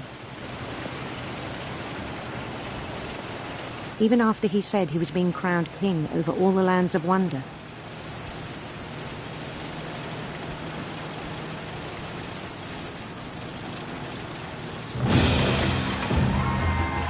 The palace would be packed with his companions.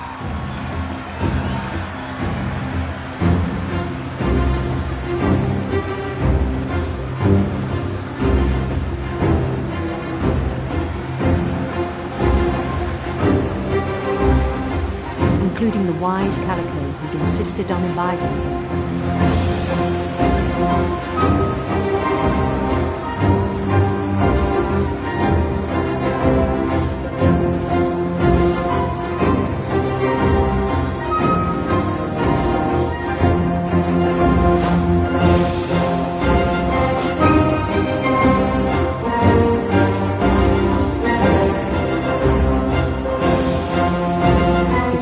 Waited, holding his crown.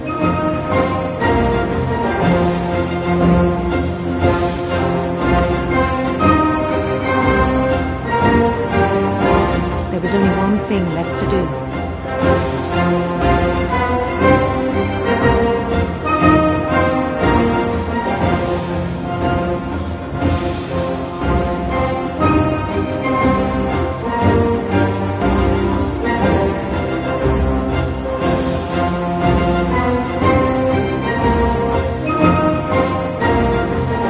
Down his head.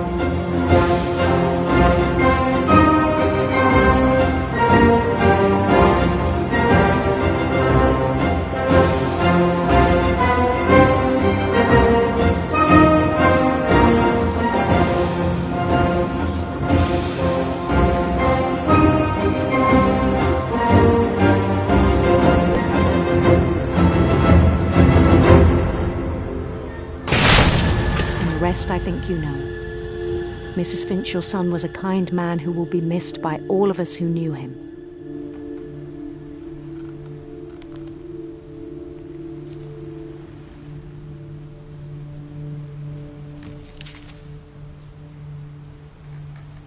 My brother was really cool. I wish you could have met him.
On the way back from Lewis's funeral, my mom told me to start packing.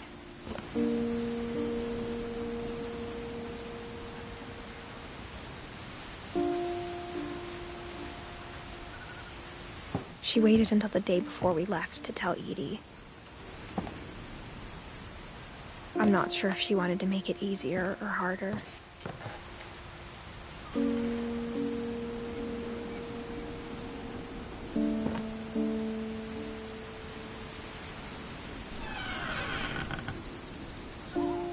wish we'd stayed.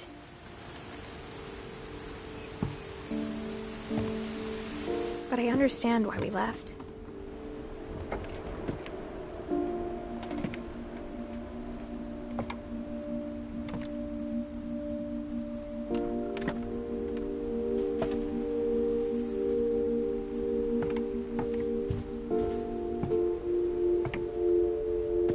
My mom ended up leaving everything behind.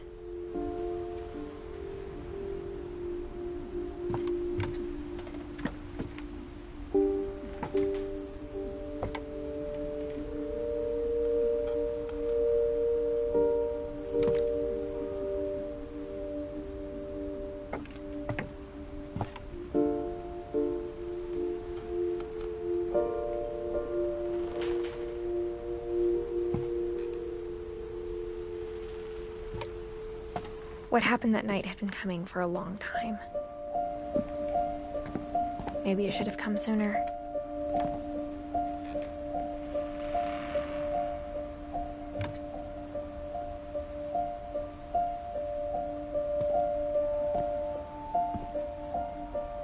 But it had to end one way or another.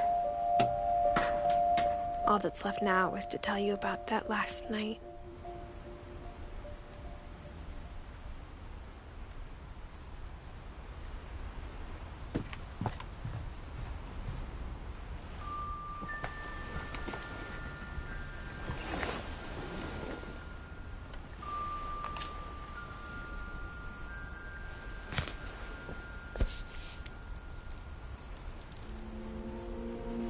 That whole last day, Edie just watched us pack and didn't say a word.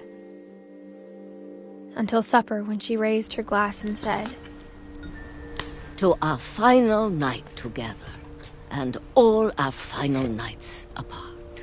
Grandma, you know what I said about alcohol. Some of your medications are very Edith, specific. I left a present for you in the hallway. Why don't you go open it? The grown-ups have to argue now. I'm sorry, you're right. We're all leaving tomorrow. Let's just enjoy our last... I'm not leaving. Edith, you're excused.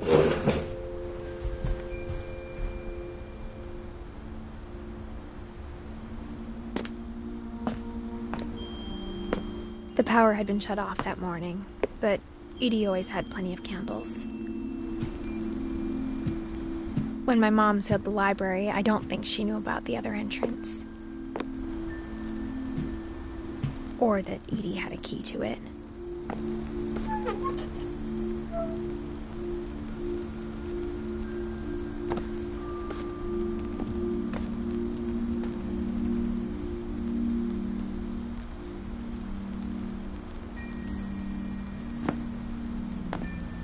That thing you're afraid of isn't going to end when you leave the house.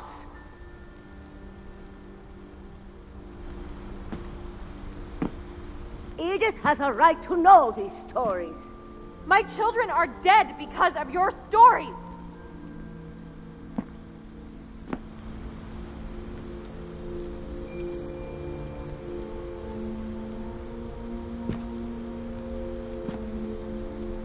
I think it's best if Edith and I leave tonight.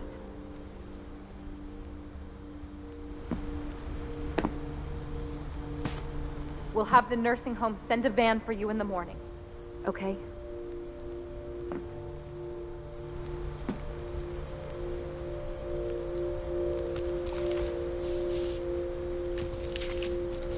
Dear Edith, there's so many stories I wish I could tell you, but there's only time for one. This is about what happened on the night you were born. That night, the tide went way, way out.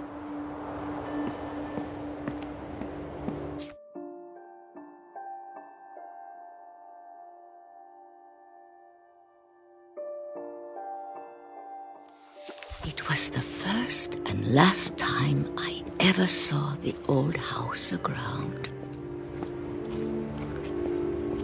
There'd been an earthquake out in the middle of the ocean. They called it the lowest tide in 1,000 years. God, it smelled awful. You know, I've seen that house every day of my life.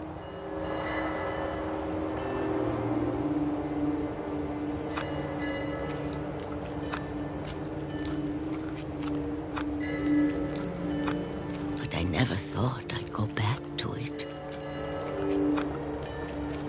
When the fog rolled in, I lost my way.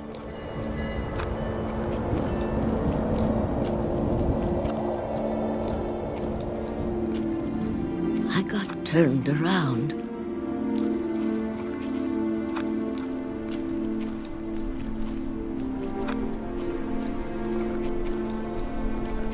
I started seeing things.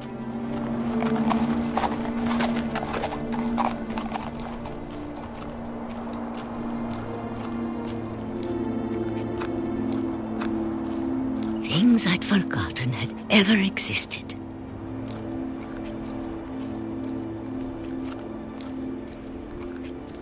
But when I saw them, they felt like old friends. That night, a lot of things came back to me.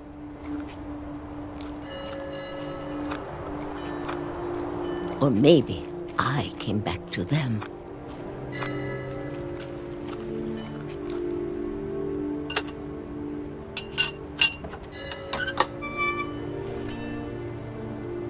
Things I can't explain, but that I need you to try and... Edith, what are you doing in here? It's mine. Edith! Mom, you're gonna rip it! Let go! I kicked and screamed, but Mom dragged me to the car.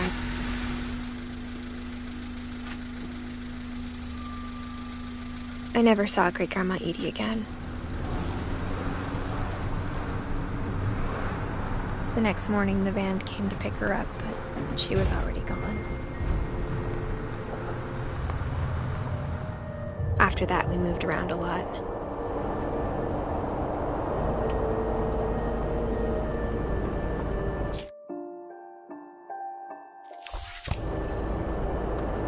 We both tried to make the best of it.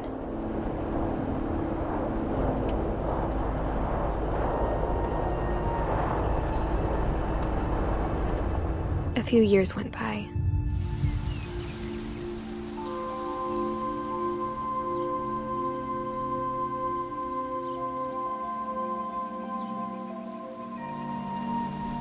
My mom didn't like to talk about it. But she started getting sick a lot. The rest happened pretty quickly.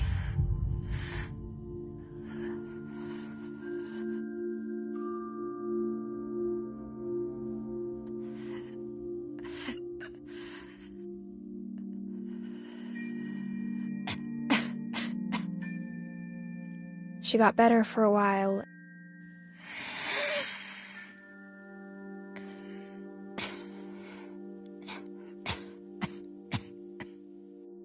And then she didn't.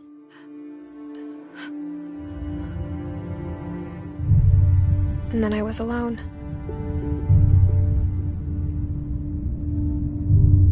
The last Finch left alive.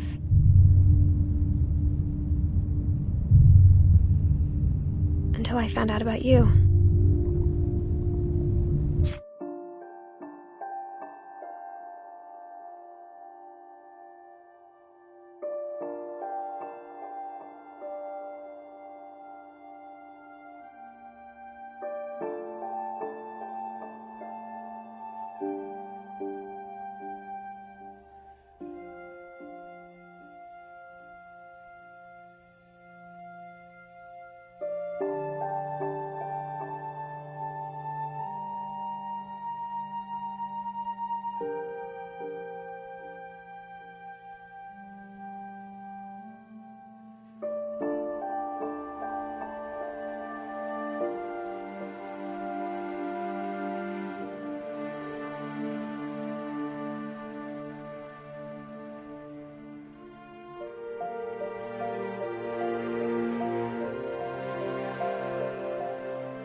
still not sure what to tell you about all this.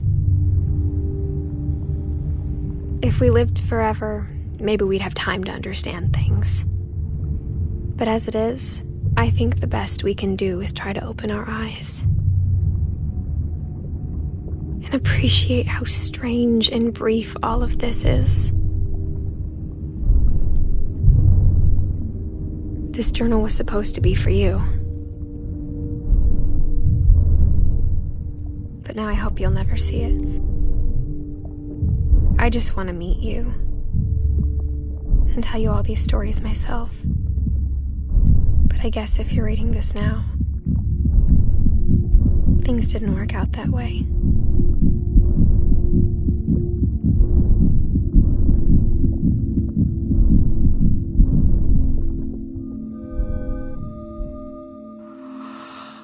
This is where your story begins. I'm sorry I won't be there to see it. It's a lot to ask, but I don't want you to be sad that I'm gone.